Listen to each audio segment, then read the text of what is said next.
Imagine an elderly woman in a wheelchair, quietly trying to enjoy a day out at a theme park. Seems innocent enough, right? But what if I told you that this simple outing turned into a shocking confrontation with police? A scene so outrageous that it left bystanders stunned and outraged. Helen, an 83-year-old woman, found herself not just disrespected, but aggressively challenged by an officer who seemed to forget the basic decency we owe our elders. The situation spiraled so quickly, it's almost hard to believe. And here's the twist. The officer had no idea that Helen's son, who stepped in to defend her, was an army captain. You'd think that might have changed things, but it only made matters worse.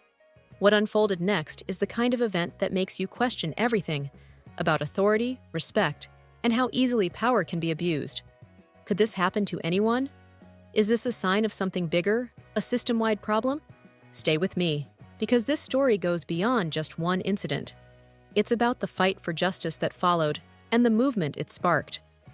Before we dive into all the details, make sure to hit that subscribe button and turn on notifications so you never miss stories like this, ones that challenge how we think and make us stand up for what's right.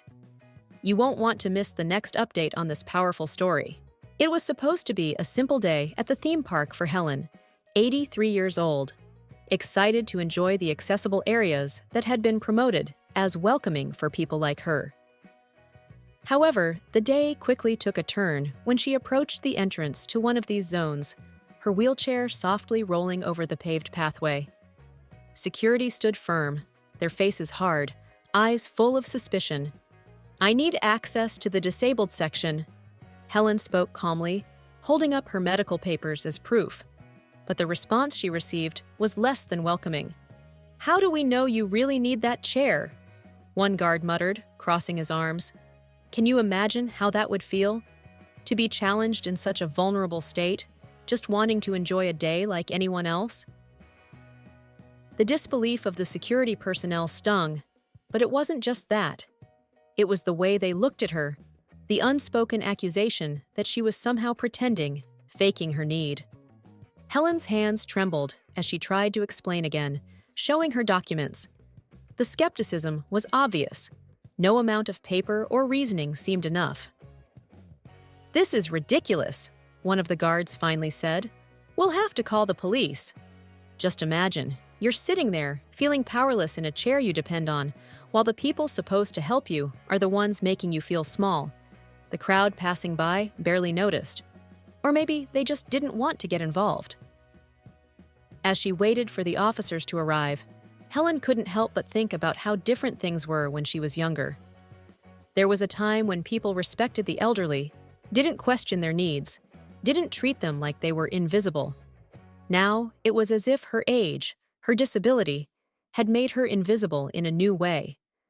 When the police finally arrived, she hoped, just for a moment, that they would see her for who she really was. But little did she know, that was just the beginning of her ordeal, and things were about to get much worse. As soon as Officer Thompson arrived, the energy in the air shifted, and not in a good way. The officer, tall and imposing, walked up to Helen's wheelchair with a face that screamed impatience. Without even asking for the details, he took one glance at her, then at the security guards, and said, "What's the issue here?" The guards handed him Helen's medical documents, but he barely looked at them. "I don't think you need this chair," he said flatly, his voice dripping with condescension. Helen, caught off guard, tried to explain. "I have a condition," she began, her voice wavering. But Officer Thompson wasn't interested. "Yeah, I've seen a lot of these conditions," he interrupted. Can you feel the frustration rising in your chest just hearing this? Imagine trying to prove your own disability to someone who refuses to listen. Helen, though frail, wasn't someone who backed down easily.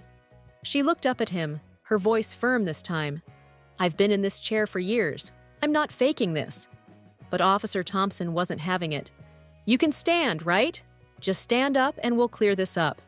The crowd around them had started to grow. Phones were out, capturing every moment. Helen's cheeks flushed with anger and embarrassment. "I don't have to prove anything to you," she said, her hands gripping the sides of her wheelchair. But Thompson leaned in closer, almost towering over her. "You want to keep arguing, lady? Because I've got all day." Can you feel the weight of that power imbalance? The way authority, when misused, can make someone feel so small, even when they're in the right.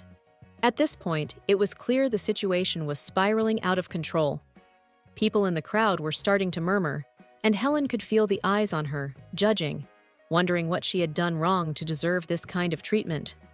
Her medical documents still lay untouched in Officer Thompson's hand, like an afterthought.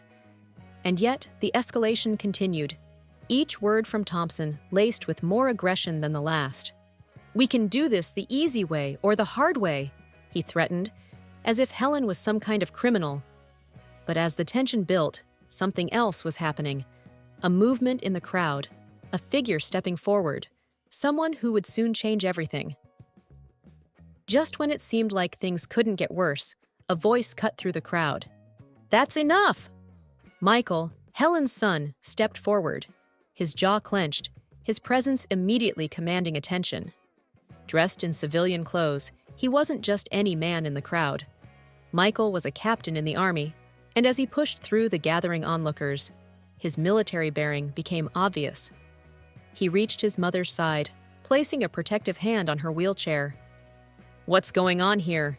he demanded, his voice firm but controlled, eyes locking onto Officer Thompson. You could almost feel the tension crackling in the air. There's something powerful about a son stepping in to defend his mother, isn't there? Officer Thompson barely looked up. "Step back, sir. This is a police matter," he said dismissively. But Michael wasn't having it. "That's my mother, and you're harassing her over something you clearly don't understand." Thompson's eyes narrowed, annoyed by the challenge. "I don't care who she is, or who you are. Step back, or you'll be arrested, too." Michael stood his ground, unfazed. "You're talking to a captain in the U.S. Army. I don't think you realize what you're doing right now." The crowd grew silent, sensing the shift in the dynamic. But Thompson, instead of de-escalating, seemed to grow more aggravated.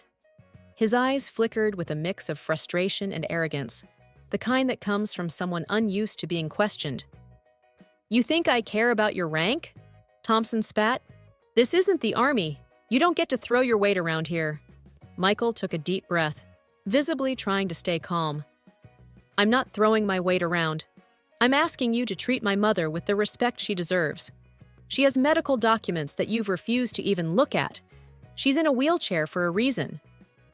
Thompson crossed his arms, puffing out his chest. "She doesn't look disabled to me," he muttered, loud enough for the crowd to hear.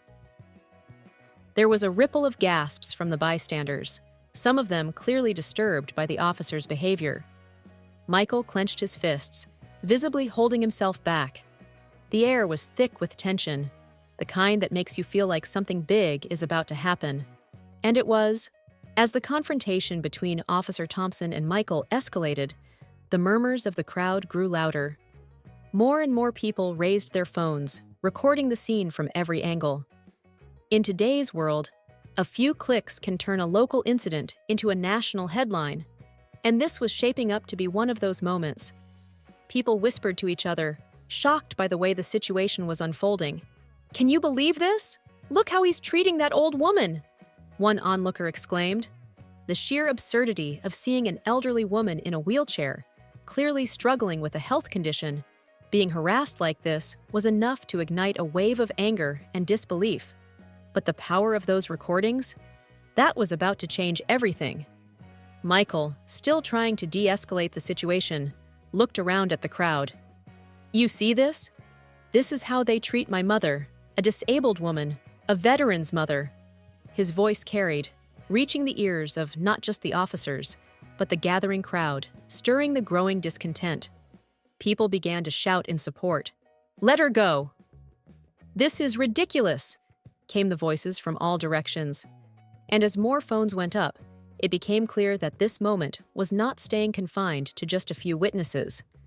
Someone had already started live streaming, and the incident was gaining traction online faster than anyone could anticipate. The more the public expressed their outrage, the more pressure mounted on Officer Thompson. But instead of backing down, he seemed to double down. his face was flushed with a mixture of anger and pride. "You can record all you want," he snapped, glaring at the crowd. "You're not in charge here." But that only fueled the fire. The crowd's frustration turned to calls for justice, echoing in the background. The cameras didn't lie, and with every second that passed, Thompson's behavior was documented for the world to see. Michael, sensing the shifting tide, leaned in and whispered to his mother, "Hold on, Mom. They're going to regret this. All of them will." And in the blink of an eye, the situation was no longer just about a theme park incident. It had become a symbol of something much bigger. As Helen and Michael's battle gained momentum, the landscape began to shift. Pressured by public opinion and the growing protests, the local police department started releasing statements defending Officer Thompson's actions, trying to justify the incident. But each attempt to quiet the outrage only seemed to fuel the movement further. Civil rights attorneys stepped in, offering to represent the family in a lawsuit, not just against Thompson, but the entire department. "This is a matter of principle," Michael explained during a live interview. "It's not just about an apology. We want real change. We want to make sure no one else goes through what my mother did." His words struck a chord on social media, with thousands sharing their own stories of abuse, discrimination, and a lack of empathy from those meant to protect them. By this point, the case had reached national attention. Politicians, celebrities, and public figures were weighing in, voicing their support for Helen and Michael. TV shows, podcasts, and blogs were buzzing with debates over the incident, repeatedly asking the central question: how long would the public safety system allow such abuse of power to go unchecked? The story was no longer just about one incident. It had evolved into a larger conversation about systemic issues, police reform, and how vulnerable people are often left defenseless. "This isn't just about my mother anymore," Michael said during a rally. "This is about every person who's been ignored, dismissed, or mistreated because of who they are." Behind the scenes, pressure was mounting on the police department to take real action. While they had opened an internal investigation, activists and civil rights groups demanded more. They wanted not only the dismissal of Officer Thompson, but also a thorough review of the department's policies on how they handled cases involving elderly or disabled individuals. "We need transparency," one civil rights leader stated. "The public deserves to know how these decisions are made and what's being done to prevent this from happening again." The weight of the entire system was now on trial, with the outcome uncertain. And as the nation watched, the question remained: would this be the moment where justice was finally served? Helen, though tired, remained resolute. Every rally, every interview, she was there in her wheelchair, her presence a powerful reminder of why they were fighting.